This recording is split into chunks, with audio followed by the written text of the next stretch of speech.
పుట్టా నీ పుట్టా ఆడపిల్లనై పుట్టా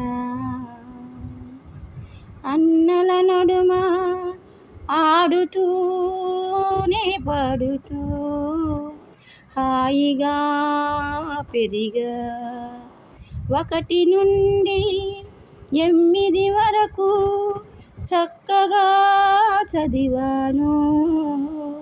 ఆ తరువాత పెళ్ళై చదువు ఆగింది.